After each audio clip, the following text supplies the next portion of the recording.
Alright. Kind of let the time slip by. I was over here reading something, didn't realize we went past the marker. My bad. So I'm gonna get this music at a good spot. Right when it changes tracks and I can't see the volume. Ah. Anyway.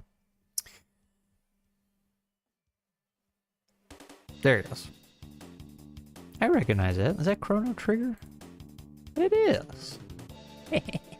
We got Super Nintendo music today, and it was playing some Lion King from the Super Nintendo, so boy, Disney's gonna come get me today. Anyway, I didn't want to wait till Thursday because I need to do something else on Thursday for Moss and Stone, so I said, well, shoot, I don't really have too much lined up for Tuesday stream, so we'll just do Moss and Stone twice, because we did talk about doing the Mouse Ritter post-apocalyptic thingy, but I need to look into the OGL for Mouse Ritter, because I feel like it's pretty open and you're allowed to make stuff, especially since they just had a marathon of Mouse Ritter content that they did recently, so it's probably safe, but need to check, make sure, and decide if that's even anything I want to get into first. I got enough projects, and I need to like triple, quadruple down on writing, but another conversation for another time. Today we're talking about mostly buffs. And I think what we're going to do, or how we're going to do this, it's going to be a lot of just looking at this text document here, because that's where all the work went. I do have the whiteboard in the background in case I need to put a note there, but the chat's also there. So I don't know. We'll figure it out. We'll figure it out. Let me get my board up here anyway. Let me get a clear spot right there. Vulture. Alright. Because I think text here. Where does that... Okay. Because I think I'm going to need to make a little note here while I do this. Yeah. Okay. For reference. Okay. So anyway, last time we were talking about, I had brought up the fact that nobody was really picking jobs, because we have jobs and then those go into specializations, and the idea of sticking with the job and not getting all the extra goodies of specialization was like, okay, I can just start at the base concept for this job, kind of lean a certain direction. It's like, okay, I want to do combat stuff. It's like, well, pick the warrior. I want to be kind of a healer, pick the healer, blah blah blah. But then if you stay at that base job, you'd get more inclinations to pick the things you want. So if you didn't want to lean so hard into the specializations that were available, you could had some customizability there, customization options, but nobody was really picking it, either because the specializations were just that good and that cool, or the base job wasn't very appealing. Either way, I was fine with getting rid of the jobs. It's less for me to keep up with. So I was like, hey, if nobody wants to use this, that's fine. Let's pull it out. Thing is, the jobs had stuff that carried over into the specializations. So I was like, one reason I did the jobs is because I didn't want to be redundant and say 3 times over, like, this job gets this thing. So I did some tweaking, and that's what we're going to go over today. And this is why I wanted some text right here. What's up, Twice Dead? You're just in time for the big review. I was just catching folks up on why we consider getting rid of jobs. You just woke up, well, get your coffee, get your water. I got water. I already had my caffeine for the day.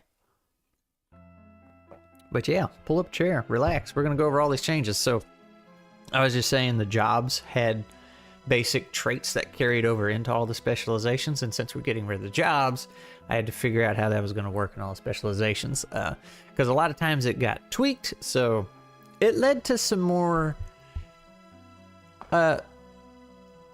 I'll say more interesting things. Ready to lock in. There's my Twitch mod.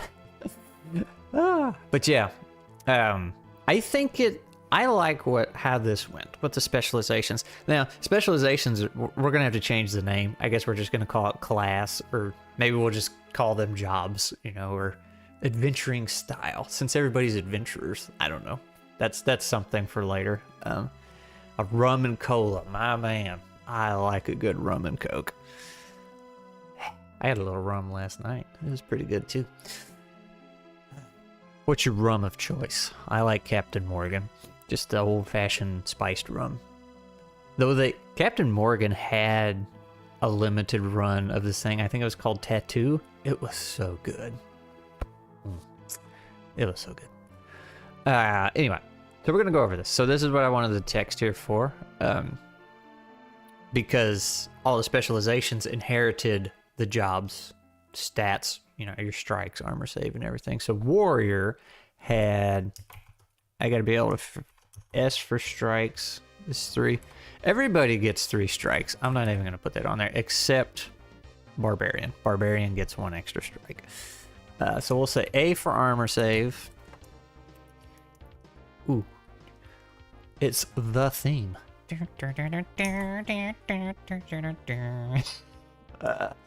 Miraculous save 6, and then predator rating was 2. Does that all fits fine? Okay, because I want that for reference as we go down through these. All right, so that's the warrior. They get the 4+ armor, 6+ miraculous save, and then 2d6 predator. Your rum? What? Kraken rum. Oh yeah. That's my buddy Nate. Kraken's his favorite. Yeah, Glee, you remember that? We bought him some for his birthday once or twice. It's okay. But anyway, so the first thing was the shield bearer, and I just put their armor at 3+ because when they have the shield, it just made more sense. If the shield breaks, it's still 4+. Their miraculous save is the same. Predator rating stayed the same, which was actually a change because I got rid of their stalwart ability here, or perk, which added another d6 to the predator rating, to your predator rating specifically. I felt like that made more sense on the barbarian because the shield bearers are really defensive, not so much intimidating. But we had talked, and I think this was Twice-Dead's. He had an idea either just like this or very close. I think it started with him, but it's unmovable. You can only use melee attacks, but your melee attacks are immune to both banes and boons, meaning they never get better, never get worse. So you always roll 1d6, like you're just immovable, but you have to use melee attacks. You are limited to that. So that was. See, the warrior job gave everybody a boon to melee attack, so I had to work that into there. So that was easy. Everything else is the same. Bacardi mango rum. So I get a little, every time I hear the word Bacardi, I get a little, because way back when, little barely old enough to drink me, Bacardi does have good stuff, though. I've had it mixed in with some other things. It's pretty tasty. But this guy that I used to work with, he came over. He's like, I want to hang out and have some drinks with you. I was like, all right. He brought himself some beer, and he brought me a big old, because I said I like Long Island iced tea. So he brought me a big old bottle of Bacardi Long Island iced tea. And I was drinking that as fast as he was drinking his beers. So naturally, I was in bad shape after a while, and I got really ill off of that. So now when I see Bacardi, I'm just like, oh God. Anyway, Barbarian, their strikes, like I said, went up by 1. I think they're the only thing that gets an extra strike. Their armor is 5+, but they got their miraculous save got a bit of a boost, and their predator rating, so they got buffed there. And for them, so their original thing was large weapons. If you're using a 2-handed weapon, you crit on 5 and 6. Now for their boon here, I said everything is a weapon. You roll your melee weapon with a boon, which was their job. The warrior job perk. but also, as well as any other object, you can wield with 2 hands. So everything's fair game for the barbarian, as long as it's big. You can just grab anything. You get a boon to it. Crossed out thick-skinned, that doesn't need to be a perk down here. It's just in their base stats, so that didn't get removed. It just got moved. Everything else is the same. The Hollow Tongue Hunter. Everything stayed for them, it looks like. 6, 2d6. Yep, that stayed the same. And their armor. Instead of 4+, you get 5+. It's just in the stats. Much easier, much simpler. I bet mango rum is pretty good now that I'm thinking about it. I had a smoothie last night that was mango and banana and strawberry, and I put some rum in it. Now I want some. Anyway, I reworded Nimble because it doesn't need the armor save stuff in there, so anytime a miraculous save can be performed by jumping, you get an additional boon to that miraculous save. So technically it's 6, but sometimes it's 2d6, which is very nice. Because a lot of times you can jump out of the way for a miraculous save. Legendary. This got tweaked a bit. When fighting a Hollow Tongue, you receive an additional boon. That is the same to your melee attacks, armor saves, and miraculous saves. So if you can jump for a miraculous save while fighting a Hollow Tongue, that's 3d6. Which is pretty darn good. So they're really good at fighting Hollow Tongues. But you get...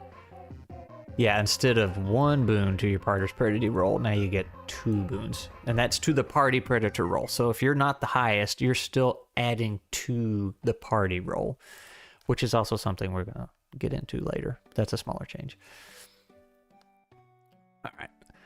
And then the student, let's put this here. The student stats were... they were very squishy. The armor save was a 6+, and then 6 on miraculous save, and then 2d6 on the predator roll. So that didn't change there a whole lot. Now, they started with book smarts, which lets you re-roll 1 die that lands on a 1 during the predator rating. They were able to identify whisper stones, and then they started with 2 whisper stones. And that was for the specializations Scholar, Priest, and Corrupted, and the Corrupted actually undid a couple of these. So that's why I'm saying I think this all works out better anyway. So now the Scholar has a miraculous save of 5, so that's a buff, but their predator rating is only 1, so that went down. But... now they have the perk That's Not Right. When a predator roll is performed, you may re-roll all dice that land on a 1, whether or not you're the player with the highest predator rating. And you can keep doing that if they land on a 1 again. You can just keep re-rolling until they're not a 1. Whisperstone Enthusiast can identify Whisperstones on the spot. That's the same. Collector, you start with 3 Whisperstones and automatically acquire a random Whisperstone when hitting up a tier 2 or 3 safe zone. So you're really leaning into the Whisper Zones for the Scholar.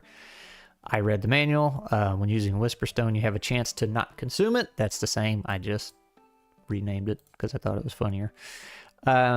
Reading between the lines. This is where you can use Karma against the GM, where use of Karma would normally apply. I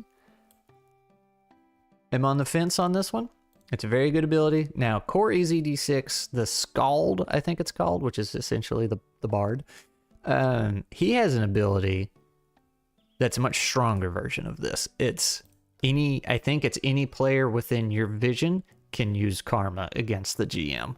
And that's, the reason I'm on the fence about that is because it reminds me of the 5e situation I found myself in a lot, where players would just undo things, and I didn't like the way that felt. It was very frustrating as a GM, and it didn't feel like it would be very fun to the players to just, it's like, here's a challenge, oh, I just undo the challenge. I didn't overcome it, I just undid it. But Karma works a little different than, spells from 5e, and just limiting this to the Scholar themselves, I think it'll be okay. I think that'll be all right. And that will help them feel like a really good support character. Like, oh, I'm stopping this from hitting you or something.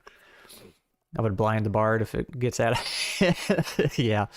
And I was I went to Scotty's server. So Scotty has since made something called Brain Snacks for EZD6, and it's not official rules. I don't think they're just like things he does for where it's vague, and or just additional fun rules you might want to try. And I saw somebody mention that I think what they did was the Scald couldn't use karma against the GM if the GM rolled a crit.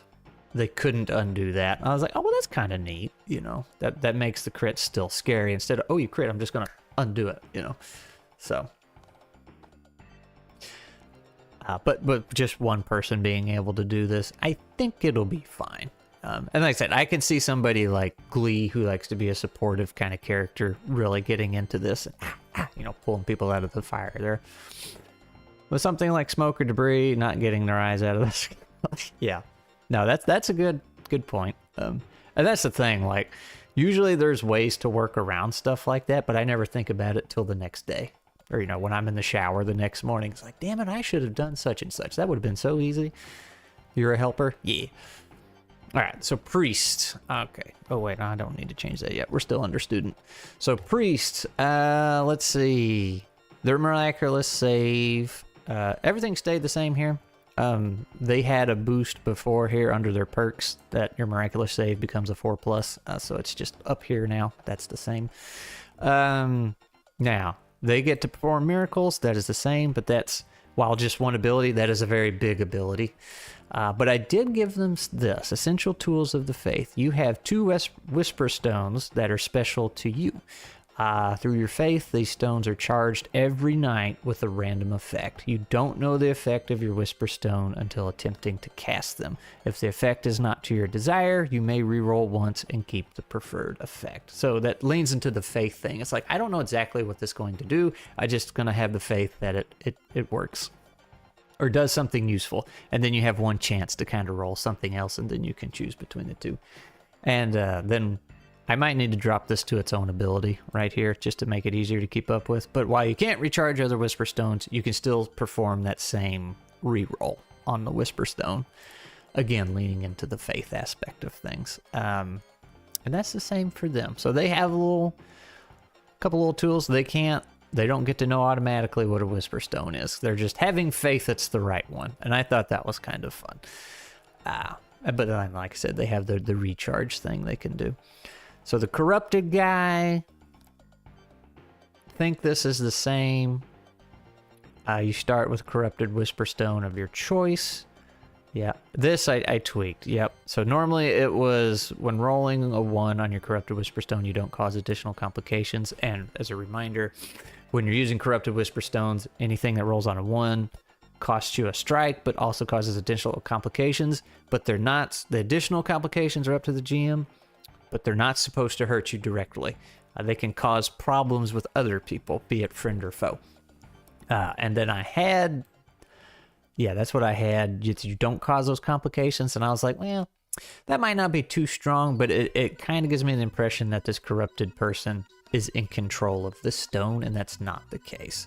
So now you can use a hero die to reroll ones when using your corrupted Whisper Stones, which normally you can't. Corrupted Whisper Stones are that dangerous. That's like the one place you can't use a hero die in the game. And then if you're the corrupted, then you can try and undo one of those ones to prevent disaster. So you have limited control. All right. So the healer, which is 3, 6, 6, and 1d6, 6, 6, so we're gonna just change that to 1. Also squishy. All right, now they started with a faith in RNGs. Yeah, exactly. The healer normally started with a healing kit, which is something that was out of base EZD6. It can heal 1 strike and has 6 uses. And core EZD6, I believe it was you could heal 1 strike each scene. Like, it was suggested that it took time. Not 1 strike per person. I think it was just 1 strike total. But in this, it was like, assuming you have downtime, you can heal 1 strike between scenes with 6 uses. And then it's refreshed when visiting to your 2 or 3 safe zones. And then you had anti-venom. And I had already gotten rid of the second half of it, because I don't know why that was in there. I think I just brain farted, like had an idea and put it there and didn't think about it. But normally it was you can roll 1d6, and then on a 5+, you can remove the venom from a player, with each attempted roll consuming part of your kit. So it was kind of high cost, but that also was just the base thing of the healer. So the boss medic has, because they're kind of faith-based too a little bit, their miraculous save is now 5. So they got a little buff there. They have a bag of moss. You have a bag of moss for healing. It contains enough for 6 uses, with each use of healing 1 strike. Assuming there is some downtime, you're not being chased or whatever, you can apply aid to 1 player or yourself and heal 1 strike. And the bag gets refilled at any tier safe zone. And then regrowth, the moss in your bag regrows. Once every morning, you roll 1d6. Whatever the die lands on is how many uses your bag will refill. Now, normally, once a day, you may roll a d6, and on a 6, you find enough moss to refill 3 uses. So I was like, that's kind of a tall order, kind of low chance. So I was like, let's just say you always get something, but how much you get back will vary. And the idea is the moss medic is better for long-term play. They can't do burst healing, but they're good for long journeys, because they'll always have something available, or almost always. Absorption, for 1 use of your moss bag, you can treat venom at any stage. The moss slowly absorbs the poison, meaning the player will still suffer the effects of venom for the remainder of the day, which is a bane on all your actions, but they will wake up the next morning fully cured. Prayer is the same. You can just get a free strike to heal, an edible healing, so long as you have half or more of your kit. You can feed your players for the night if you're all out of other supplies. So yeah, they got their bag, got a big old buff, and then like I said, they're meant for more long journey playing if you're doing a lot of traveling and stuff, and not a lot of safe zones in between. The combat medic, their stats stayed the same, 6/6, 1d6. Yep. Now they got a med kit. Contains 6 uses, which is the same. 1 use, 1 strike. Now, assuming you have a few minutes between scenes, you can heal up to yourself and others as much as you want. It's very rapid healing, so long as you have enough uses. And you can refill it at tier 2 and 3 safe zones. And then I just renamed efficient healing, combat medicine, to rapid bandage in honor of Glee's character, who is named Bandage because he just likes to slap band-aids on people in the middle of combat. So rapid bandage, when in combat, you can heal 1 strike every round, but that counts as your attack action. Anti-venom, you are able to treat venom with your med kit if you have enough med kit. Yeah, you have to have enough uses of your med kit to fully heal the person that's venomed, as well as 1 more for the venom itself. So if they were missing 2 strikes and they were poisoned, that would be 3 uses. Before it was the original anti-venom roll that we talked about, where you had to roll 5 or higher. So this is most likely going to have a minimum of 2 uses, because if you get hit with venom, usually there's some damage that comes with it. So I felt like that made sense. So if you got a beat up badger on your party, a beat up badger barbarian that's poisoned, that might take up your whole kit. And then surprise supplies, I changed this. It was once per round. You can use a confirmed quit to restore 1 use of your healing kit, but now it's once per enemy. Once per round was too much, I felt like, but once per combat was too little, so I'm going to try once per enemy. That still might be too much. So the witch doctor, still looking for a name. I didn't like this table because I didn't want players to have to look it up every time they were at post combat every time and be like, oh, what do I want to make? And then the GM has to kind of keep up with all of these. I am still considering having these be something they can acquire in a safe zone, like they can get 1 poison or something. Don't know. That's still on the table. Well, let's go down to what they did, because they got a pretty significant buff. So their stats are now, their miraculous save is 5, so that got buffed. Their predator rating is 3d6, because right now I'm just calling them harvester. Well, like I said, still on the table for what it could be. But yeah, they're 3d6 predator rating because they're scary. People know what they are. Is there any way for one critter to lend their armor target number? No, well, there's a couple abilities, like the shield bearer can get in the way and take a hit for somebody every so often. And one of the Bugmaster classes can do that too. They can jump in. Actually, I think there's a couple of them that can jump in the way. So you can't give your armor, but you can interfere with the enemy's attack every so often. And there might be some predator abilities for that too. Miraculous save? Nope. That is on you. Now, there are abilities where people can share karma, which will help them get out of bad situations. Hey, look, a squirrel. It's me. But anyway, now their poison kit instead of that table, it's just you have a poison kit with 6 uses, similar to the healing kit, since this is under the same umbrella. As a free action, you can apply the poison to your weapon with 1 use of poison kit working for 1 hit. And if you're using a ranged attack and you miss, you're just out of luck. You consume that use. It is up to you whether the poison inflicts a bane to all of that enemy's actions or deals extra point of damage. The banes can't be stacked, so you can't just sit there and bang, bang, bang, bang, bang, bang, bang, because then you could make a hollow tongue useless. So the banes cannot be stacked, but you can repeatedly dealing an extra point of damage. So, you can just put a use of poison on your weapon and do 2 damage, and then your next turn, put another use of poison, hit him again. So you'll burn through your kit, but you can rack up some damage. Harvester, that's the same. You get some extra boons after killing something until your stuff breaks. This needs to be, I believe...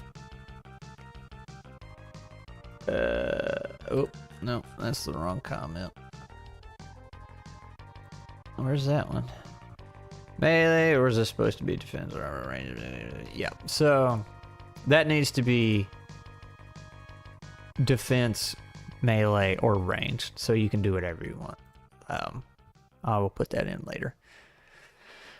Questionable ethics, other critters recognized. Yeah, so you can, if you're fighting other critters, which are the things players can play as, your predator rating against them goes up by another 2. So your predator rating, if you're fighting regular critters as a harvester, is 5d6. It gets really high. You're just a scary individual. They know what you are. So Bugmaster was 3, 5, 6, and 1. So we'll say 5, 6, and 1. Now, these ones got changed up a good bit. They had Bug Whisperer, which is they could talk to all bugs, and this will probably be the biggest change / surprise. Bug Buddy, you have a pet bug. It is small and cannot act, but can be used for additional purposes. Traveler, boon to either melee or ranged attacks. Now, Bug Buddy, completely off. That did not carry over into any other job, because every one of these bug jobs has their own partner. So that was, you didn't need the pet bug and that, but what I'm going to do, it's just going to be an inclination you can just have a pet bug. Let's see. So Spider Rider, so his armor got a buff. It's now 5+, and the predator rating got a buff, and the miraculous save. Yeah, so those all got upped by 1.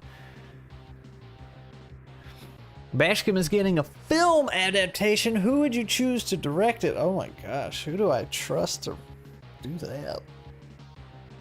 Can I direct it? Back to work. Just want to say hi. Well, hi and bye, Mr. Dave. Golly, I don't know directors by name. I know some. Definitely not James Gunn. Definitely not M. Night Shyamalan or whatever his name that did the Avatar, The Last Airbender. I just watched a video on that. Nor what's her name that made the Acolyte, good lord. Maybe the guy who made Andor. I was gonna say nobody who's touched Star Wars, but then I remembered Andor. I was like, he did pretty good. Maybe. I would trust him with that. Anyway. Always misread Bashkim as Bakushin and that damn horse girl pops up. Are you a fan of the horse girls? That's been taking the world by storm. Anyway, so trusted companion, you have a tame spider.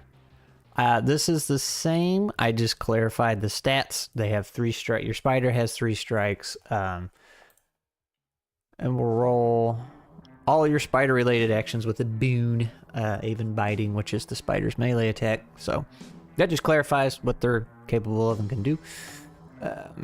Ranger training. This is a new one. You have a boon to ranged attacks specifically, and then mounted cavalry was... Oh, we got some Doom music going on. Mounted cavalry was an additional boon to whatever attack you were using, and your party's predator rating while mounted.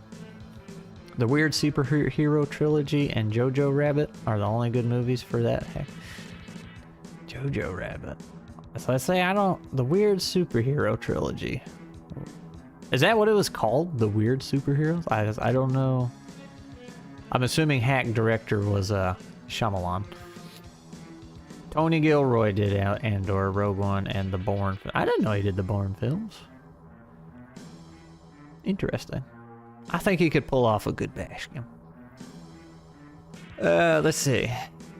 But anyway, yeah. So now mounted cavalry is if you're on your spider while shooting, you crit and crit confirm on a 5+. And I had to go double check the core rules. And then I got a note here. If somebody is right up in your spider's face while you're mounted, you have a bane on your ranged attacks. But not a big deal because your spider can just bite them instead of you. So you're pretty safe. But that was to keep from abusing the easy crit confirm. Rogue One is the only good Disney Star Wars. I agree. So does Glee. And the thing is, that was supposed to be a lot darker and more like a traditional, we'll say, World War II film kind of thing. Like an old war film is what it was supposed to be. But Disney was like, nah, we're not doing that. And you can see where it still came through a bit at the end when they're on the beaches there, storming the beaches, right? Doing all that, but... Unbreakable, Split, and Glass. Oh, it doesn't have an official name as a trilogy. Sorry. Yeah, I know what you're talking about now. The Sixth Sense, Lady in the Water. So I was like, I feel like Shyamalan has done some good stuff, but... I don't know what happened with that Last Airbender. There wasn't no excuse for that. Anyway, and then I gave them the perk Arachnophobia. You add 1 boon to your party's predator rating when you're riding your spider. So, saddlebags, same. Flexible is the same. It's just, again, clarity for how it works. You and your spider can both move at the same time in one turn, but only one of you can attack. So.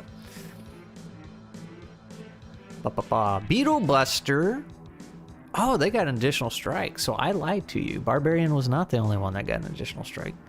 Forgot. Their armor save, that's the same. Miraculous save got buffed by 1, and Predator rating got buffed by 1. And then I gave them the perk Scrappy, a boon to melee attacks when using your bare hands, or your bare paws, not to be confused with bear paws, as well as your armor saves. Oh, that's right. That's right. They have I forgot, their armor... The value stayed the same, but it rolls with a boon. So, yeah, they got a pretty good buff there. Oh, some Super Metroid music. Brawler Buddy. The only thing I changed here is just a little fun narrative roleplay note. It's like how you're able to communicate since I don't have that. You notice there was nothing under Spider Rider for talking with your bugs or your spider. So This one was just part of that to address it. It's like how you were able to communicate with this thing's up to you. So whether you guys figured out some sign language, facial expressions, thoughts, telepathy, whatever. It's up to you. You can make it a little more unique. Maybe you found a beetle that can just speak. Fist of Fury is the same. Shared Burden became... That's the one, and Mustache had some ideas for this too. Because your beetle companion is fighting alongside you, your strikes are increased by 1, which you kept. However, since there are 2 of you, every die rolled against you counts as an individual hit. I feel like that's too much rolling for the player. Like during combat, kind of slows it down. And then I thought, well, just having it do 2 damage might be too much. Then there were some ideas, maybe crits do more. Mustache thought about limiting it to just 2 hits instead of every die. So what I ended up going with was Double Trouble. Enemies with a cleaving or area of attack effect will hit you twice. So, and those special conditions, like you can really get bonked pretty hard, but otherwise you'll be in pretty good shape. Needs testing. We'll see how it goes. Last Airbender could only work as an animated series, just like Watchmen only works as a comic book. Yeah, when Watchmen came out, I thought it was pretty cool, and then I watched it some years ago with Glee, and I was like, it wasn't as good as I remember. But I will say, from what I remember, Watchmen was pretty close to the source material all the way up until the end. But I feel like all the changes they made for the end were for time restraints, and they were already pushing a really gnarly rating as far as the brutality of it went. So they couldn't stick to the book. Otherwise, it would have been like rated X or something. But like I said, for the time, and it still had the same effect and meaning, I feel like. You're also not into that kind of content? What?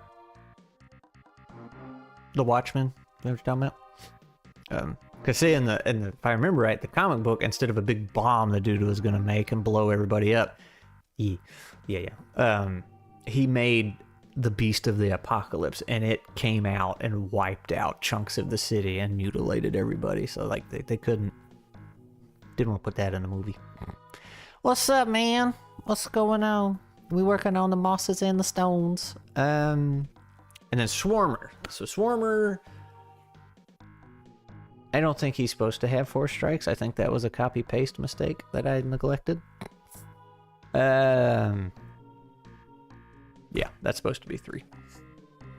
His armor save is 5 and 5 and 2d6. Let's see. Traveler. This is where you can pick whether you want a melee or ranged boon. This is the only one that's able to speak with bugs. That doesn't mean you can command all of them, but you can talk with bugs. You are the bug whisperer.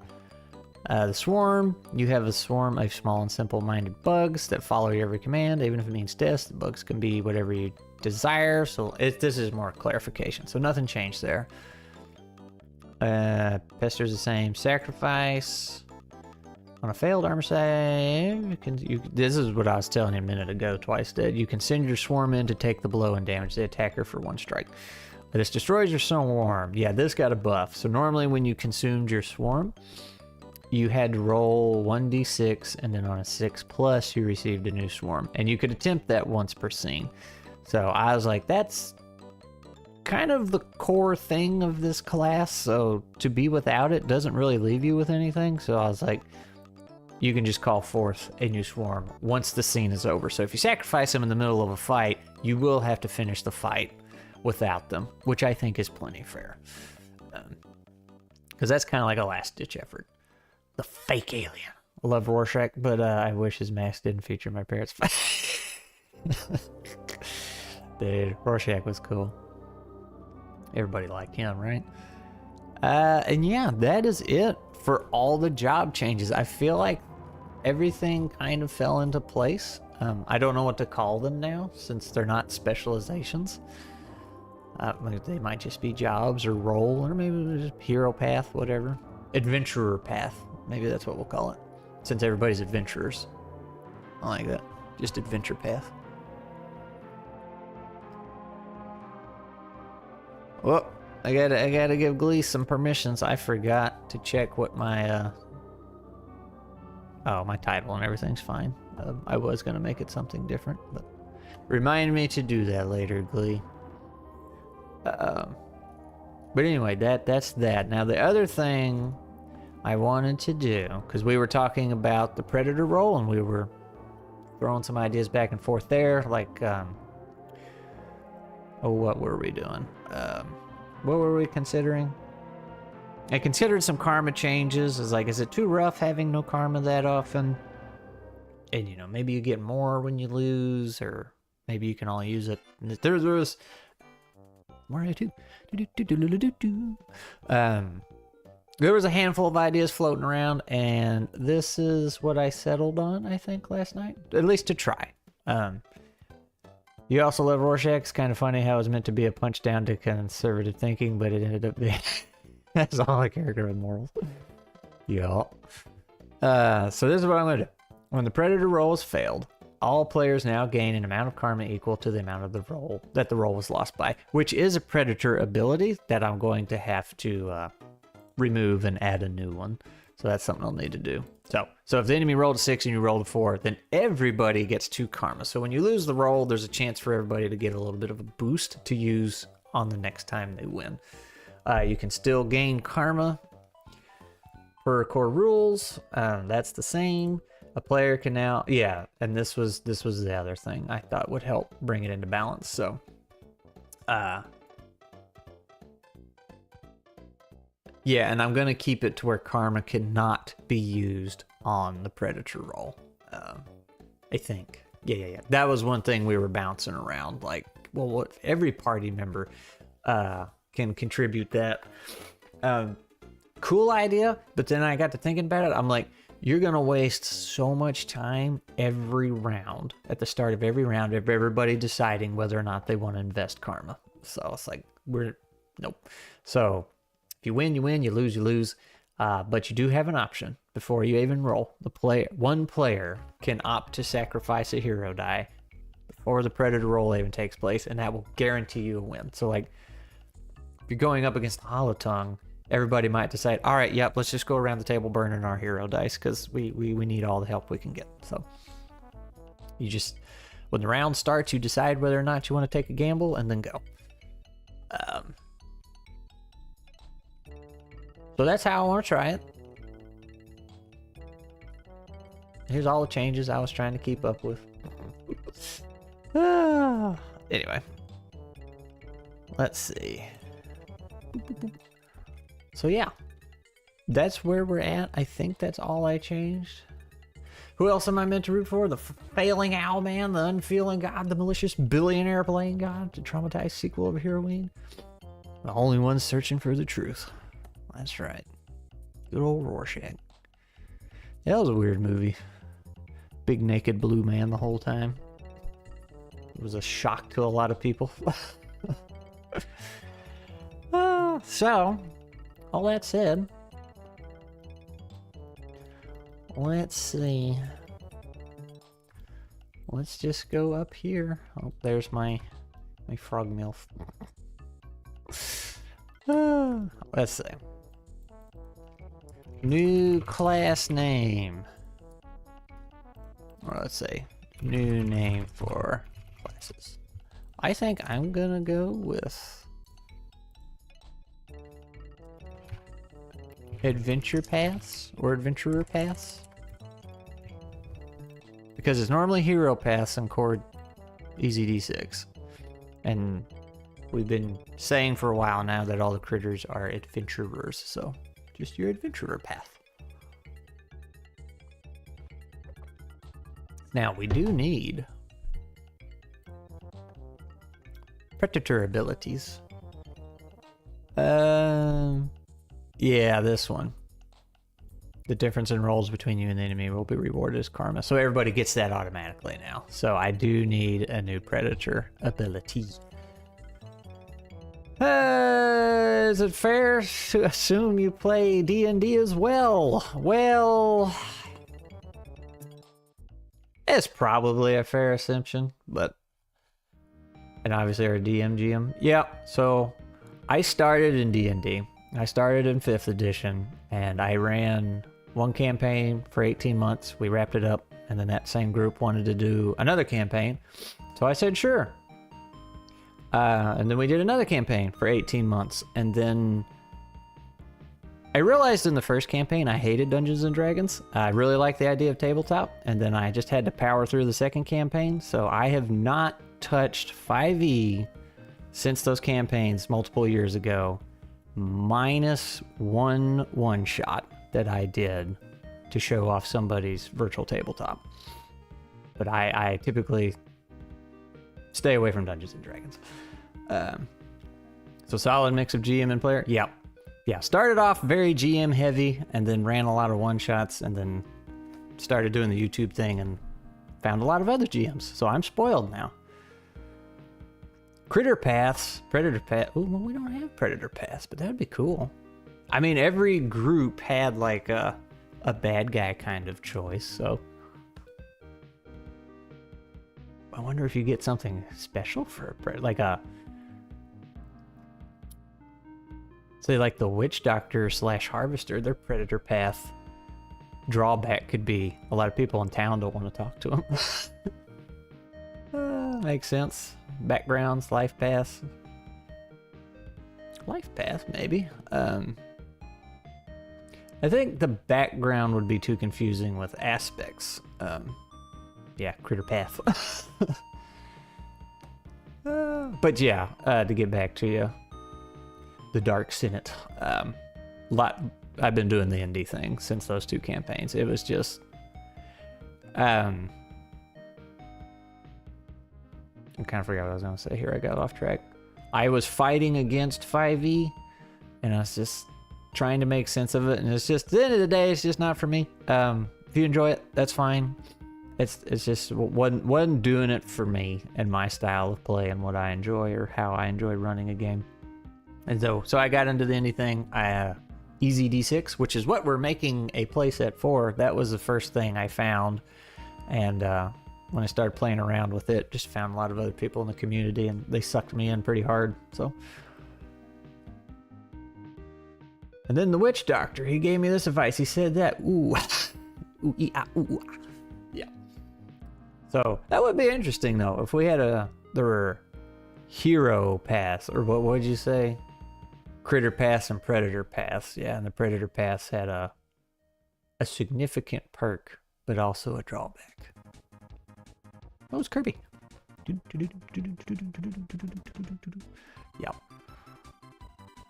I'm an OSR kind of man. Dolmenwood ain't my favorite game ever for nothing. You do like Dolmenwood.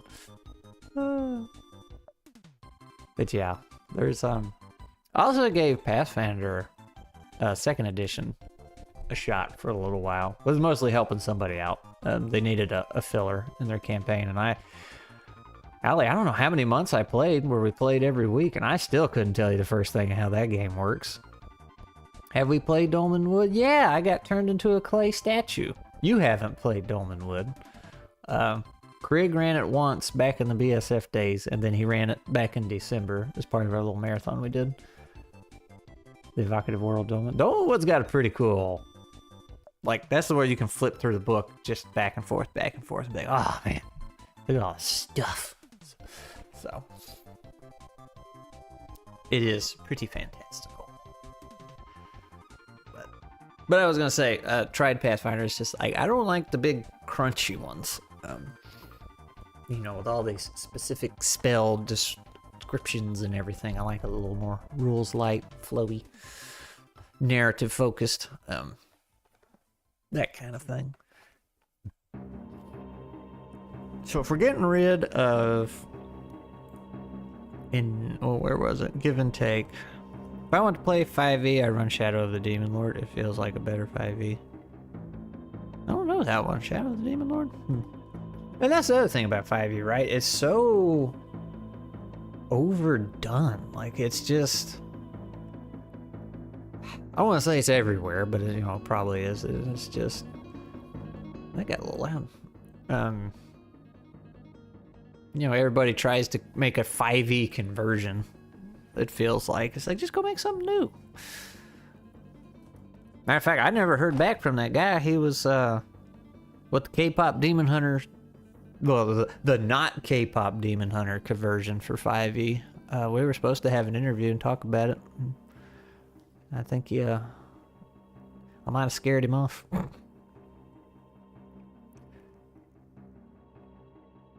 Even the Cosmere RPG tragically. That sounds familiar. I feel like I have heard about that. And it wasn't good, what I heard. Oh, that's not important. I can save that for later. All right. In the small adventure books, I enjoy the stories. Yeah.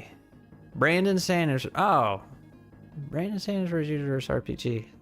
Is that just 5e? Maybe I'm getting it confused with something else. I had a feel. So, like, I don't read 5e. Okay. I was going to say, I haven't read anything about Brandon Sanderson. I don't have anything against him. I just haven't picked up his books and read it. I know he's super popular. And everybody seems to think he's the gold standard for writing, but at least fantasy. But when I heard he was making a TTRPG, my first thought, even not knowing the guy, just having seen a thing or two, I was like, I got a feeling that's just going to be D&D reskinned. So, sounds like I was right. That's what I don't get. Why everybody tries, like, DC... Is it DC 20 from Dungeon Coach? Like, that's... I played it. Well, one version of it. It's still in development, I think. And I played it, and it's like... Yeah, this is just Dungeons and Dragons slightly different, you know? It's like, just try... There's so many other dice you can use and so many other methods other than D20 plus stat, you know? Just disappointing. Yeah. That's what I'm saying. It's. I mean, in his defense, a lot of the work probably went into world building. So it took so much launching a Kickstarter in the same week Sanderson launched it. Yeah. I felt bad for everybody who was launched. It's kind of like there were some video games. Was it back in 2011 when Skyrim came out, and that just tanked their sales so hard. Like, they had set a launch date and then Skyrim showed up and they were just like, oh no. Just got totally overshadowed. It's a little sad. The 5e clone. What's it called again? Let me scroll up. Cosmere RPG. I was thinking that was something totally different. Oh, and I missed one from Duck. You ever played Cypher System? It's likely your ideal D20. So, I have played a different game with a guy from that team who works on Cypher System.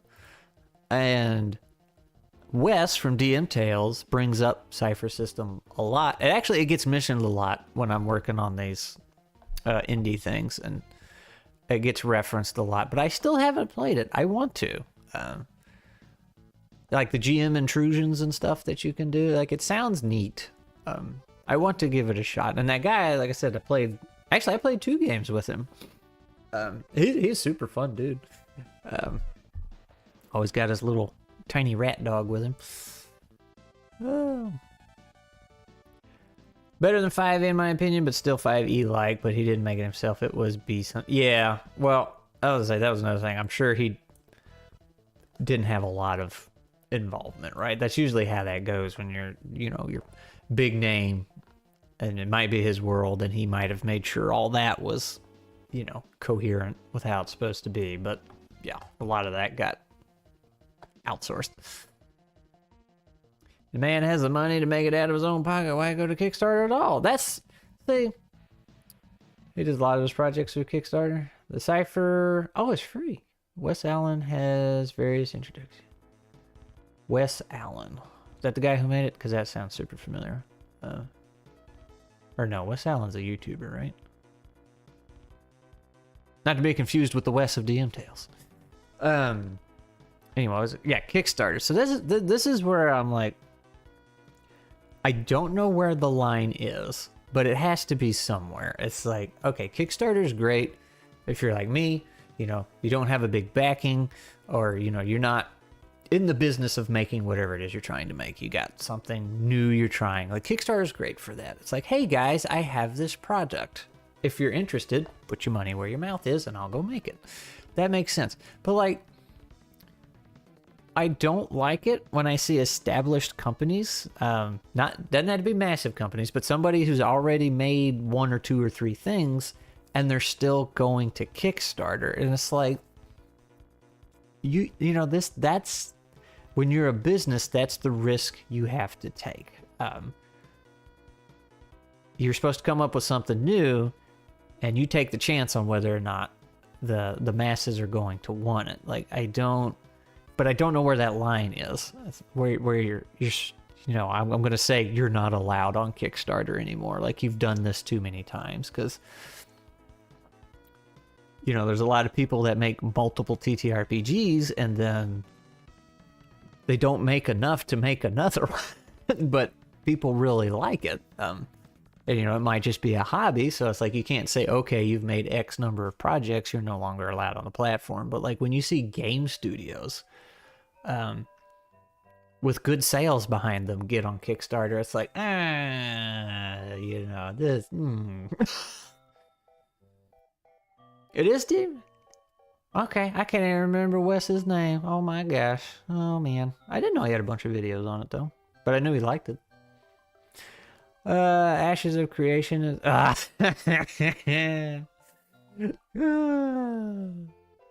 Ashes, yeah. Isn't that the one that's currently in trouble and they're hunting down the CEO?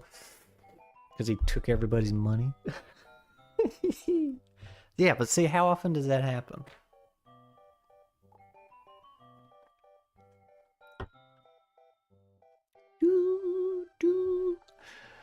I got the swimming music going. Yeah, Kickstarters, and then XP to Level 3 and Bob the World Builder were on the thumbnail, but I forgot who actually made the video. I didn't watch it, but it was something about Kickstarter scams. All he needs to happen once for a DOS update. Yeah. But I have a really old video on Kickstarter where I, you know, because it was shortly after the OGL happened. I was like, hey, there's going to be a ton of indie games come out of nowhere, so keep your guard up on Kickstarter. And then I just referenced some old Kickstarter scams that happened back in the day. Like, nothing's changed. And you know, sometimes there are legitimate flops. Like, product could just not work, right? Or you hit a wall and heaven forbid, you know,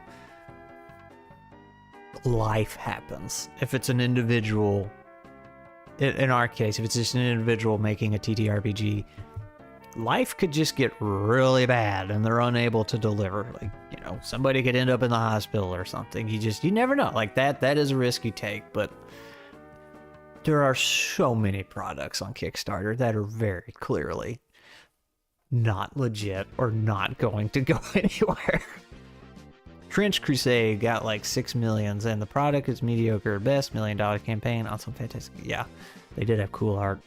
I feel like I just saw something about Trench Crusade a day or two ago and I was like, I need to ask Twice Dead about that. It was like they dug up more dirt on it or something. It's all in flames. Once a shyster, always a shyster. Is that Ashes of Creation or whatever? Yeah, it sounded pretty bad. Cypher is one of the best systems for GMs. Player-facing intrusions for NPCs. You choose one number and get all the stats from that. It's night and day. Yeah. Well, there was something we were playing and somebody said it was very similar to it. And I don't have, for nuts, it doesn't have GM intrusions, but it gives them that constant level of control without being overbearing. And that's what I want. That was my frustration with 5e, was I didn't feel like I had much control over the scenario and not like, I want the players to do exactly what I want. It was just like, no, the players could just bulldoze everything. It's like, well, that's not fun. And it didn't allow for good storytelling, I felt like, which is why Nuts got made the way it was, where the GM constantly can make it a little harder, make it a little easier, you know, and give you your banes and boons, essentially. Their community license just straight up allows them to rob you. Oh man, that's not good. Might have been it. I don't know what. I just saw thumbnail and title. I was like, oh, I should look into that, and then I didn't, and now it's gone forever. So that's that. Oh, yeah. You gotta watch out for those. Hi. How you doing, Cat? You gotta watch out for those creative licenses, right? You know, that's what got 5e under so much fire, or Hasbro, not 5e, when they tried to go back on that so they could make an easy buck off of everybody's work. And see, this is where I got mixed feelings, man. So when I first got into this YouTube thing and TTRPGs and all that, I was like, why would you make content for 5e as an individual? Like, why would you do that? I couldn't, unless you just wanted money, I couldn't understand it. I was like, why would you do that? Why would you waste all that time working on somebody else's product? Especially hacks and fixes. It's like, if it's broke, let them fix it. You know, that's their problem, not yours. If you're going to spend all that time trying to fix something, make your own thing. But here I am making moss and stone. Like it is kind of nice working on somebody else's stuff. So I've been working on moss and stone, and I've been writing some adventures for Blaze and in his system specifically. And yeah, you know, I'm not gonna say it's easy, but it's a lot easier on your health working on somebody else's stuff. Because they've already got it set and it's done. Like, if you're not trying to fix it. Whereas, you know, Moss and Stone here, it has a very good foundation because EZD6 is super solid. World Shapers is easy to write for because it's super solid, right? Cat, what? You're so annoying. You're just so annoying. Scratch stores video ideas in his brain like nuts for winter. Once gone, it's too late. Yeah. Now I typically write those down. I have a big old spreadsheet of videos I will never make. Spring is coming. If you do something with, was it Trench Crusades? Is that what it was called? They can take it, sell it, use it for marketing, and they don't have to give you a penny for no recognition. Yeah. Yeah. But you know, on one hand, I mean, that's pretty scummy. But I was going to say, on one hand, with people's restrictive licenses, I can't blame them because we see time and time again where you open it up and people take advantage of it. Hang on. Let me scroll back here. I feel like something didn't... Oh, it did come through. I just missed it. But anyway, the video games and modding, like, people will open that up and they'll be like, yeah, mod our game, have fun. And then people will make mods and try and sell them. And then the video game company has to step in and say, now, wait a minute. Well, we didn't say you could do all that. I'm telling you, the video game modding scene is getting... It's so bad. It's just full of the weirdest people. And I don't mean they're making weird content. I mean just the way they... think they can paywall part of their, like they'll give you part of the mod and paywall the other stuff or the fixes for it that they, for the issues they caused and just what they think they're entitled to. And there's always drama over on Nexus mods. I just kind of gave up modding because of all that. This is too much. Oh man. But anyway, back to Moss and Stone here. The difference, yeah, I need a whole new predator ability. A whole new ability, because this is no longer relevant.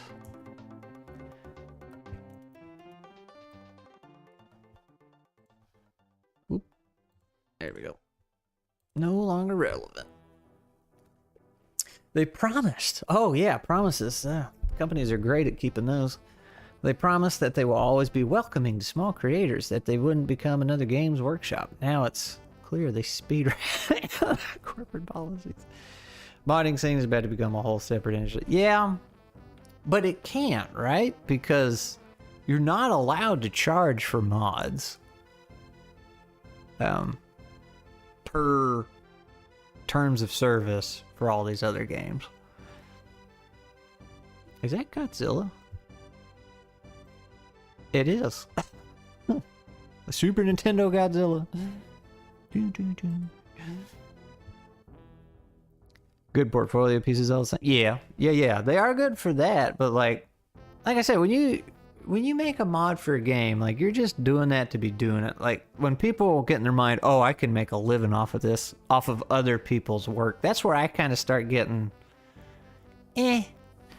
mixed feelings. And the same way for like people trying to make a living off of making 5e content. It's like you're riding somebody else's coattails. And at the same time, like, hey, if it works, it works. You know, who am I to say? I don't know. You should make mods for Hytale. It's brand new Horizon over there. Hytale looks kind of fun. Today's modders are tomorrow's developers. Now, say I would argue against that. I would, because modders, now they think that. That's why I said where they start getting weird. Like the modders' personalities and brains are something weird going on up there. Modding is infinitely easier than developing. Like as they like to think, you know, they're very. The guy who made the Requiem overhaul for Skyrim, I think he was the one that said it. He had a very humble approach about it, because somebody was like, it was on the Requiem subreddit, and then somebody came out and explained it very well. Because somebody was like, man, Requiem's so good, I wish this guy would just go make his own game. You know, he's clearly capable of it. And somebody was like, despite Requiem being this massive overhaul, the game still already existed, and he had that springboard and was able to just work on top of everything that was already there. Like I said, despite it changing a bunch of things, so much work was already done.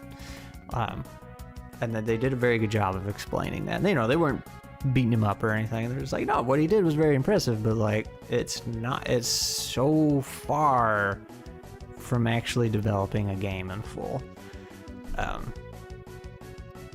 But a lot of these mod developers like to think they are. It's gonna sound like I'm gatekeeping, but that they are actually developers. And it's like, no, you're just modding the game. Like, I don't know. They get very uppity, and then drama ensues when somebody says they don't like what they did.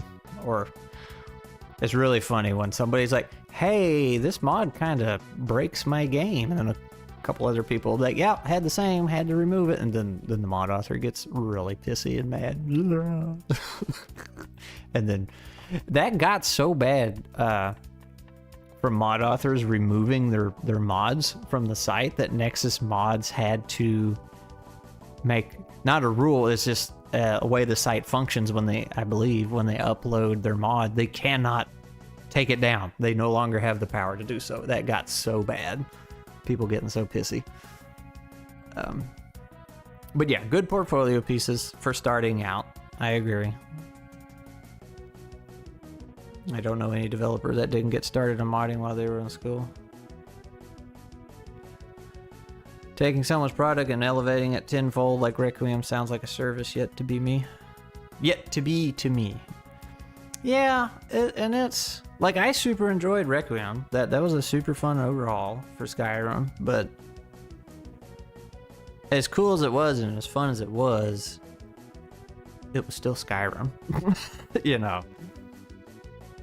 Some do that, especially if the engine they are working on is old or unwieldy. Bethesda would never.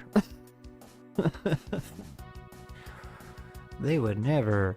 Let's see, I saw there was a question back here. Where did it go? Is a predator ability for a particular class? No. Predator abilities are... anybody can pick these. The predator abilities are if you win the predator roll, which is something you do at the beginning of each round. You get access to that predator ability if you win it. So these are just extra little buffs. So like, you can get a temporary strike. if you win that predator roll. So it's just a little something. Some of them are pretty good. Like this one, when you're on your last strike, all attacks now deal 2 strikes. So, you got a sandbox to work with here. Could be just about anything. Obviously, it can't be super OP, but who would play Bashkim? Have you read Bashkim yet, Mr. Official Yellow Duck? Have you read it?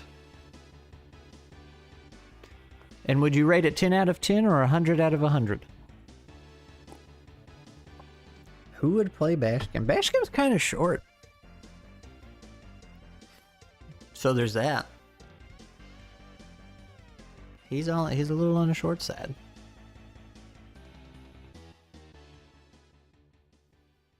Maybe not quite Kevin Hart short, but you know.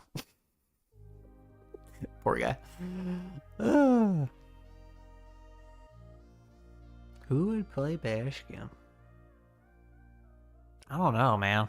I don't even know any modern actors, I don't think.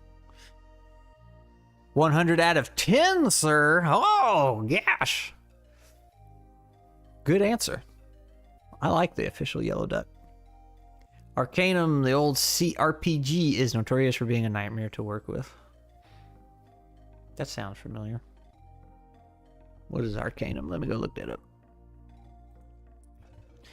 Arcanum.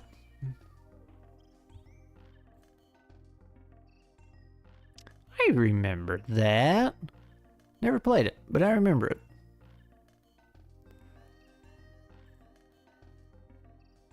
I kind of missed out on a lot of those growing up. What up, nuts? Swords of Stones? Tom Cruise is back? No, we're not doing Tom Cruise. Definitely not. I can't stand that guy.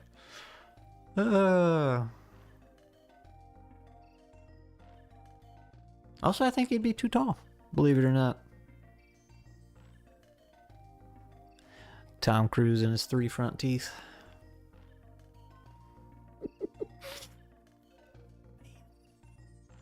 Isn't he old now anyway? Bashkim's young. He's like... What was Bashkim? Was he in his 20s? Mid-20s?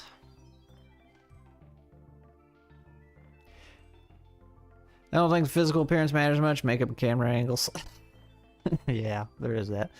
Also, if I got to be in charge of a movie, it would probably all be CGI anyway. Like, it wouldn't be a live action.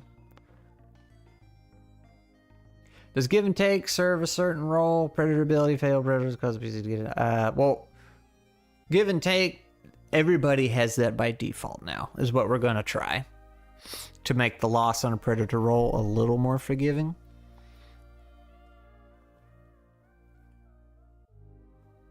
Failed predator rolls. Because this PC to get agitated, gaining an extra attack. I think we have...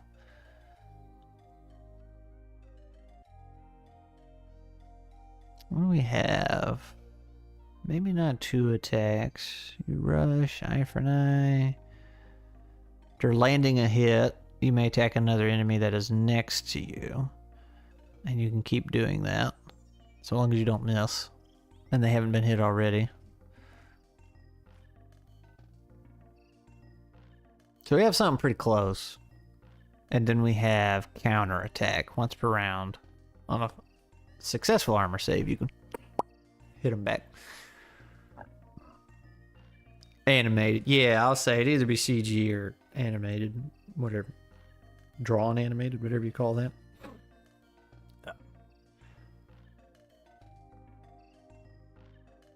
Because I feel like it's weird how much gets lost in live action for fantastical things like that. Name sci-fi. Like, Star Wars looks good with live action like that. And we saw that in Andor. How that was, that grittiness of real life really grounded it. Like, it really added a lot to that. It's like, yeah, we got stormtroopers and all this weird technology and droids and everything, but seeing the realistic side of it, it's like, oh man, that made it more punchy and impactful to me.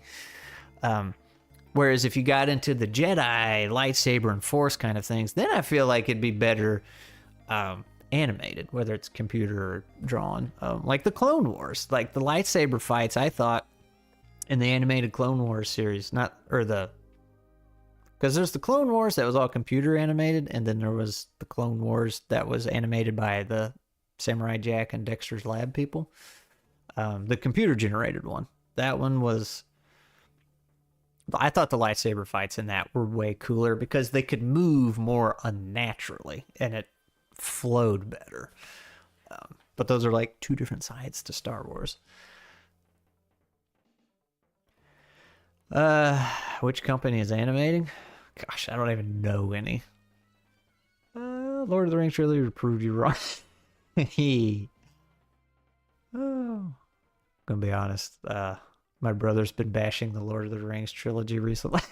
He's like, he went back and watched it. He's like, it was as good as I remember it.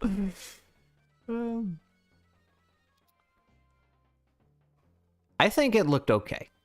I know that's gonna rustle a lot of jimmies, but granted, I watched Lord of the Rings, 20 years after it was released? So maybe it was more impressive when it came out, but I was just like, I don't know. I think it would have been better animated. You could have made the orcs more exaggerated and stuff like that. I don't know. There's just more things you can do in animation, depending on the story you're trying to tell. Like some movies obviously benefit from live action. Like I was just saying, you'd kill for a stop motion Silmarillion adaptation.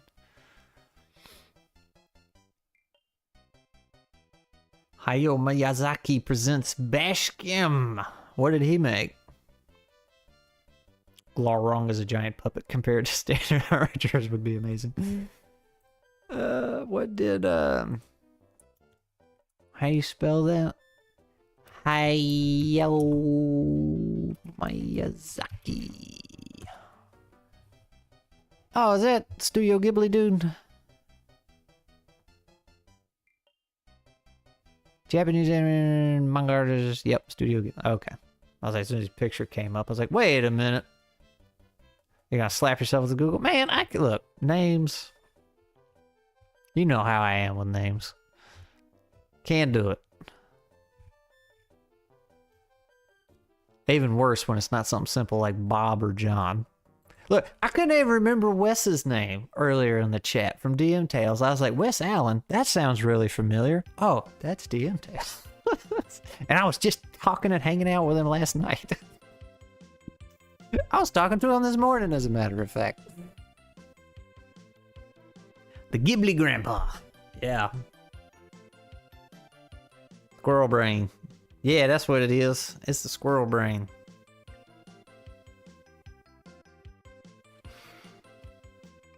Man, Wes Allen, that sounds familiar. Emote win. Well, I mean, you got a brain emote, right? Just put the squirrel before it. Or do we need a squirrel that, like, has the loading thing going on his forehead?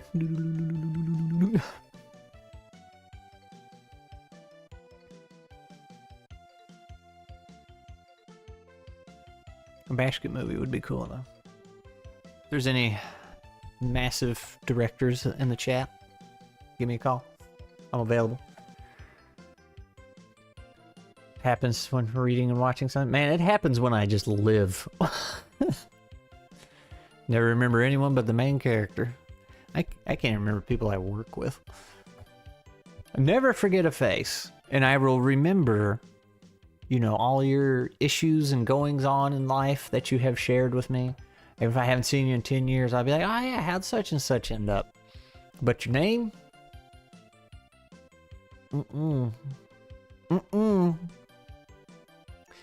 That's a no-go, good sir.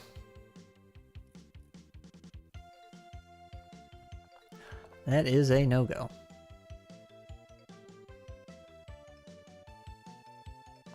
What do we have? Landing the finishing blow. Restore a strike. Get a temporary strike. Force an enemy to focus on you for that round. This is a very niche predator perk. See or sniff out enemies that otherwise hidden. Intimidating enemy of your choice can no longer crit as long as you keep winning the predator roll. That's a good one.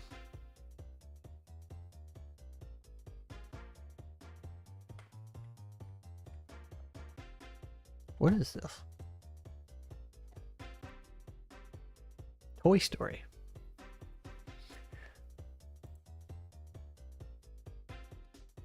Random cowboy. If the enemy is near and larger, you can automatically climb. That's a fun one. Counterattack, defiant. When you're on your last strike, get a boon to your armor save. Berserker, taking you with me. Killer instinct. The predator roll succeeds at the cost of losing HP.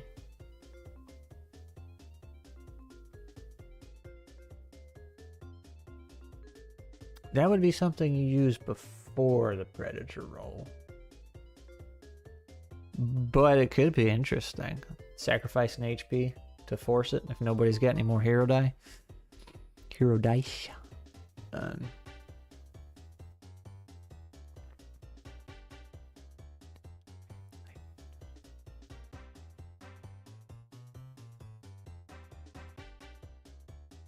What if you like sacrificing HP and get some extra attacks or something? We already have a berserker kind of thing though. When you're on your last strike.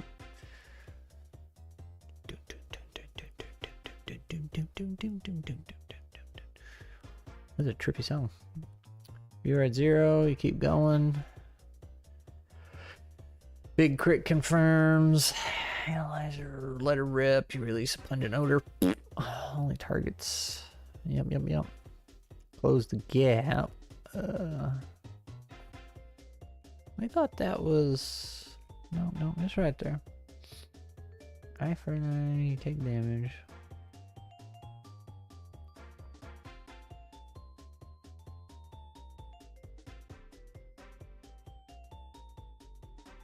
What idea did you go with for modifying the predator?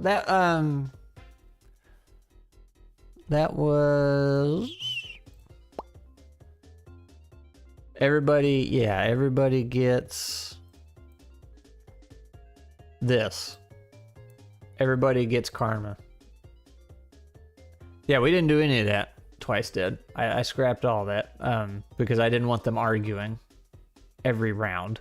Like, should we burn this? Should we burn that? So if you lose the predator roll, everybody gets karma equal to the amount of the roll that you lost the roll by. So if the enemy rolled a 6, you rolled a 4, every player gets 2 karma.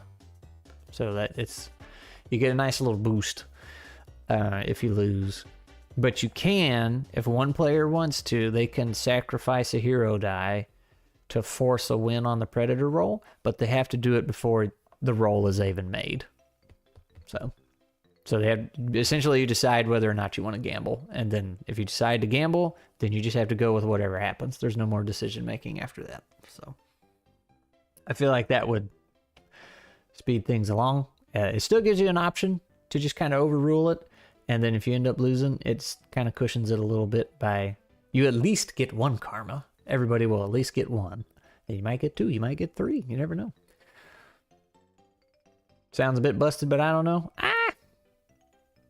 Well, see, because if you're referring to getting karma for the loss, when you lose a predator roll, you can't use any karma that whole round. Like, you're up the creek without a paddle. Arguing makes things slower. Yeah. And the predator, just burning the predator to die for a win. Maybe. I mean, it gives you access to some really cool abilities, but how many hero die do you get? And I felt like it kind of makes sense because it's like, oh, if we have a lot of people, they can just keep burning hero die. I was like, well, that kind of makes sense because a large party would be intimidating. I feel like they'd have a high predator rating. So, predator ability: failing a predator roll causes a whisper stone to misfire. Whoa, we do have one. Hidden critter, crouching predator. If you fail the predator roll, your next successful attack is guaranteed crit. Crit confirms roll with a boon. Works once per failed predator roll. Yeah, so we only have one predator ability that works on a failure. So failing a predator roll will cause a whisper stone to misfire.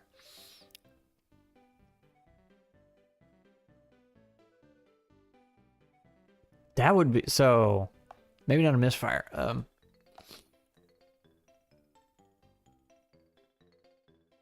Dang, I was wondering. That might be too strong. I was thinking, what if you have an ability, whenever you fail a predator roll, a whisper stone just randomly.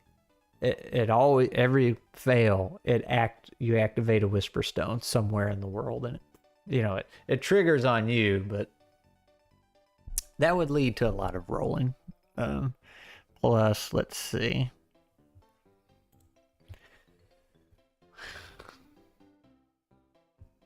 So you could randomly just get a glowing ball of light, a whisper stone tell you a secret, a huge gust of wind.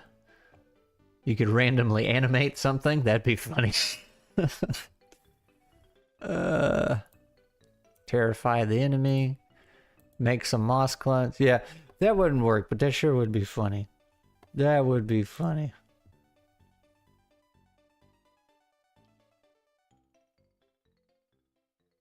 But we don't have anything Whisperstone related. That's a good point.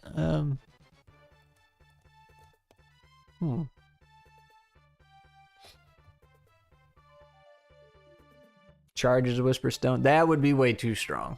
And that's an ability very unique to the priest. And it takes him a whole day to charge a Whisperstone. So, being able to do that every failure, that would be...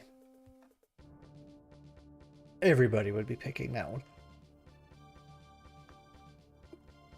Especially if they had a good Whisperstone.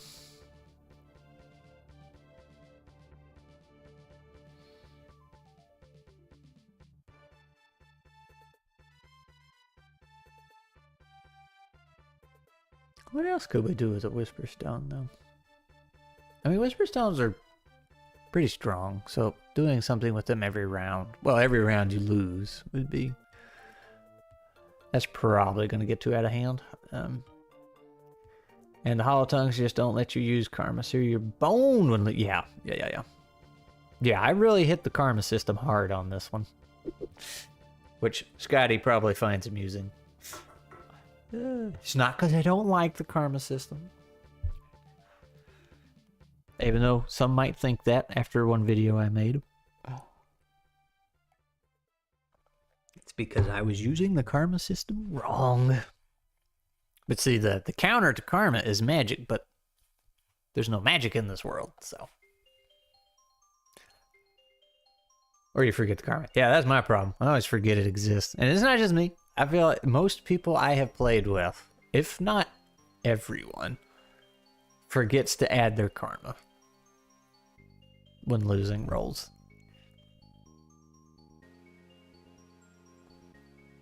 Which is why I really hate that rule in Nuts, but it balances things out so well if you remember to do it. Excuse me.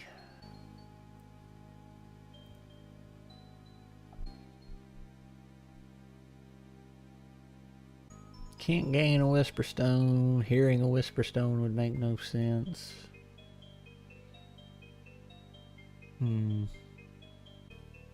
There's nothing moss related in here either. Right? Yeah. So we could have a predator ability that's moss related. Moss, something happens with moss. You hate the rule you made? I do hate it. I hate it so much. Honestly, there's a few things in nuts I don't like, but it works, so. Ooh, it's Boomer Coiner. I know this song. Everybody likes Mega Man music.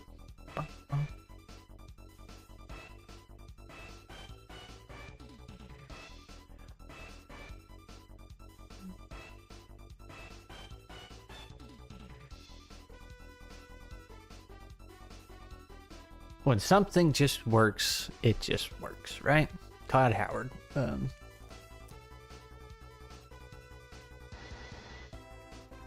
like it or not, I gotta use it. Lunchtime. It is. Something with Whisper Stones. Maybe Whisper Stone tries to get... Well, that's what Vending Machine suggested earlier, but that would be too much. Because Whisper Stones are rare and very powerful. Does Moss have a certain mechanic or lore? No mechanics, but lore-wise, Moss is a good thing. There is the Green Voice, which is just a deity that the critters have made up. But the lore is that the Green Voice speaks, and I say quotes because not actual voice or anything, but speaks through the moss. Like, the Green Voice is providing the moss, and the moss is good, and the good's healthy. You know, it can sustain you and nourish you, and it can keep you warm and all this other stuff. So I'm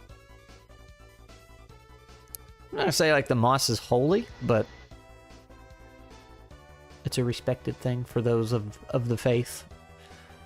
So, and then the moss is like kind of protected. Once upon a time it protected them. So like on the hollow tongues, when they come out and they got the stone scales growing on them and stuff, there's moss on there that tried to stop it, but it's like burned up and charred.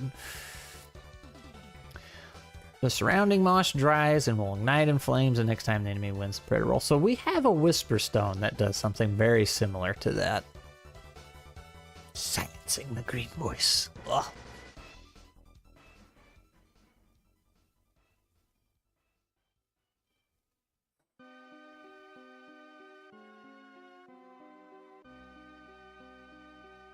Technically, you could, so like something like durable here, +1 temporary strike, can only be triggered once per combat. You could say moss grows all over you and protects you for 1 strike, right? What's the tech level? Mouse Ritter, red wall kind of thing. Things are kind of scrappy. Patched together. Moss is like manna in Judaism. A blessing in food. Yeah. That's a good way to look at it.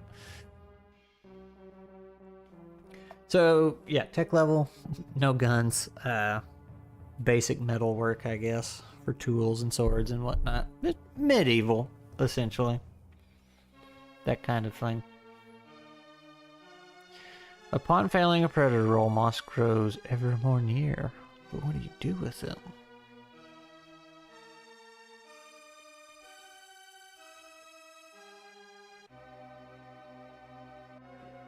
Do we have... What do we got for Banes? You get a Bane if you overuse it, so we don't... And it doesn't have to be a predator ability on a loss. It can be a win. I just made the comment, we only have one that functions on a loss. And that's fine if we only have one. It can be the special child. Now there's some Banes we can afflict on people.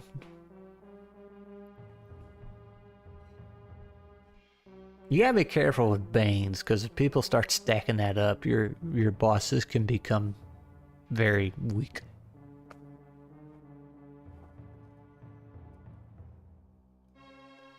Thought I heard something screaming outside. Things sprout from the moss. Little moss monsters.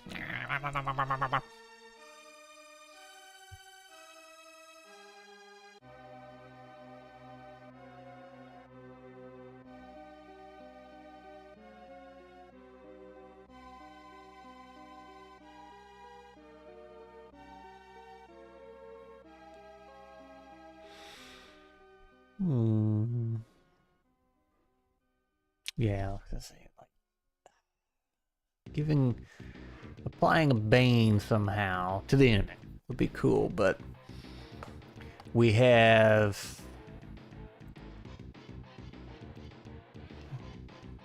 a Whisper Stone. It can make all your enemies attack with bane, which that would be fine to stack because Whisper Stones are rare and random. The sandwich enemies you're in melee range will attack you with bane.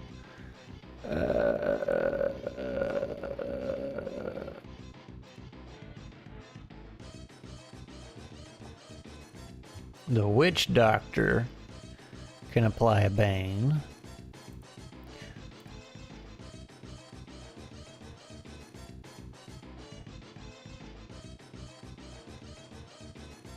And the Swarmer can apply a bane. So if you had a Predator ability that added a bane, you could stack it with... So it's one bane from the Predator ability, a bane from the Swarmer, a bane from the Witch Doctor,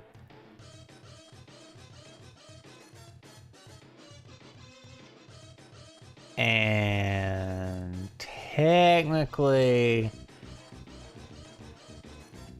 a Whisper Stone. And maybe the Corrupted Priest too, depending on what your magic did. So you could get up to 5, if all the stars aligned, you could put 5 banes on somebody. Meaning they would never be able to roll again. Or they wouldn't be able to hit anything. They could still roll. I'll say the Predator ability. But you'd have to have a Swarmer. You'd have to have a Witch Doctor with poison. And then a Whisper Stone. And a Sandwich. Did I count the Sandwich? So the Whisper Stone and Sandwich are... Oh, you know what?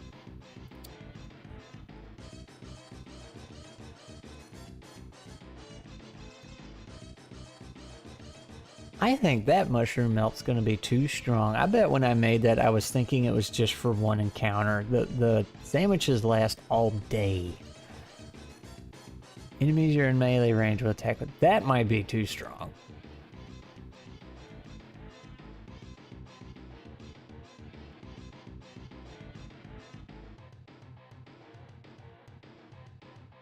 Yeah.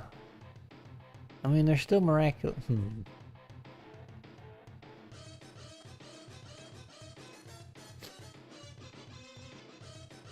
That's a later problem. Let's see. Maybe tied to the class character. For failure, you can gain movement speed. You are scared, but scared critters can run circles around. That's true, that's true.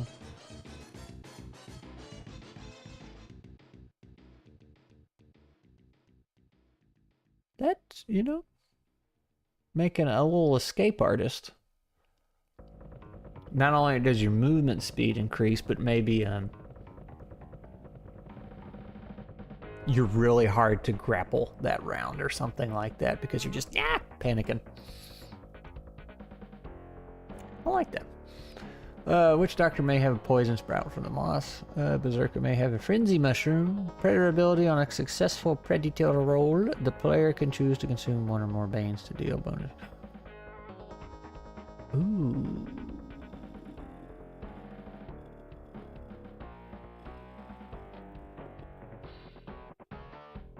That's kind of cool.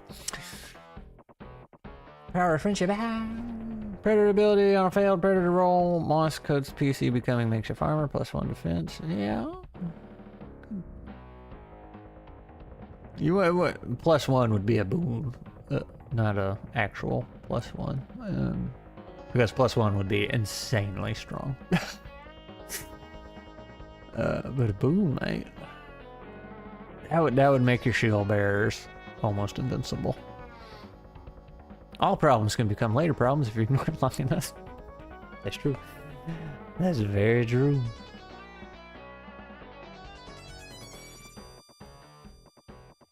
Okay, so let's think about the escape one.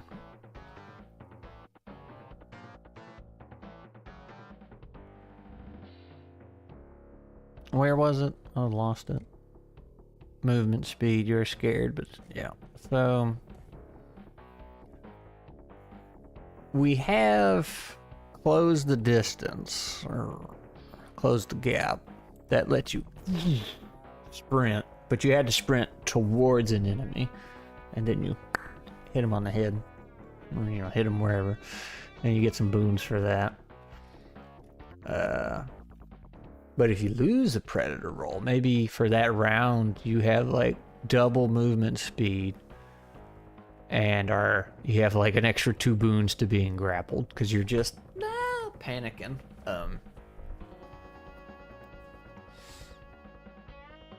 It may be a boon to a ranged attack. Well, a boon to armor saves on ranged attacks because you're just.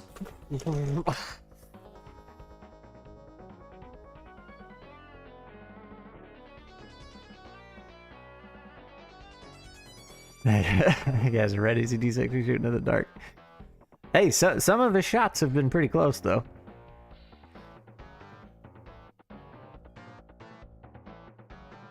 They have gotten pretty close.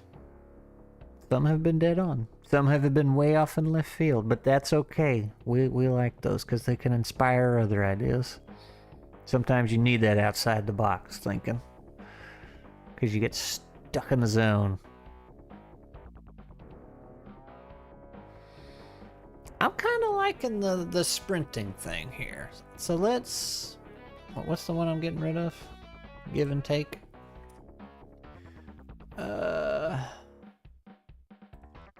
We will call this escape route or panicked predator. No, I got a better idea. Predator panic.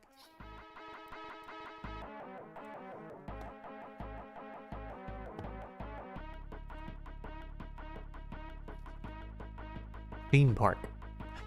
What a name. Alright. When you lose the predator roll, you become panicked. Your movement speed is doubled. Your movement speed is doubled, and you receive a boon to avoiding grapples and ranged attacks. Not bad, right?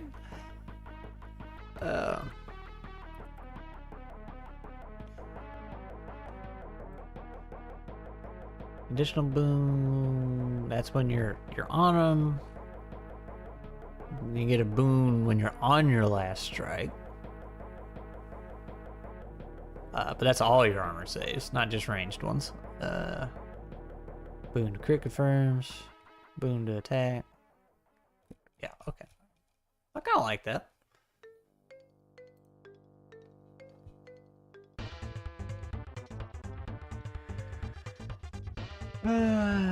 Oh, and the GM rule of just don't roll a 1. Oh, I missed some.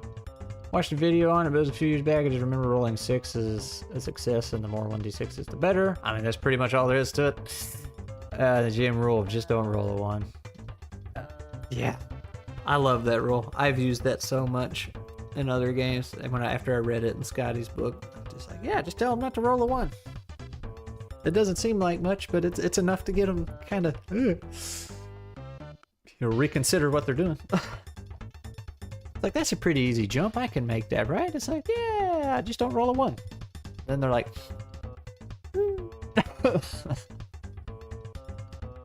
maybe it's not worth it.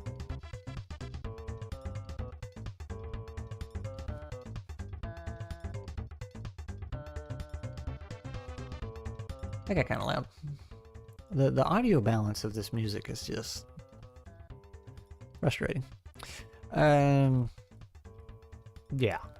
Twice dead, what you think? What you think of Predator Panic there? I'm gonna highlight it for you so you can see it. I'll make it neon green. Okay, maybe that's a little illegible. How about yellow? I think that's fine. Yeah.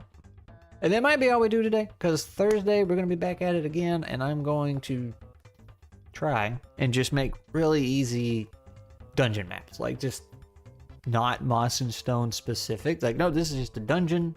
We're going to go play in the dungeon, and we're going to use Moss and Stone mechanics. So none of this, hey, let's come up with all this lore for the Twice Dead Swamp and all these plot points for the caravan escort and stuff. You know, that takes, as fun as those are. I mean, the caravan escort I thought was super cool. And the swamp, I hope, will turn out cool as well. But those take a long time to make. And then, if we make little basic dungeon maps, maybe I can kind of shake them up. That way I can run it with the same people, and it won't be the exact same one-shot all over again, right? So, 'cause I got to get some testing done. Which means I gotta ask people to come play with me. Oh no. I gotta be social. Say it's not so. Say it ain't so. Gosh, what is this?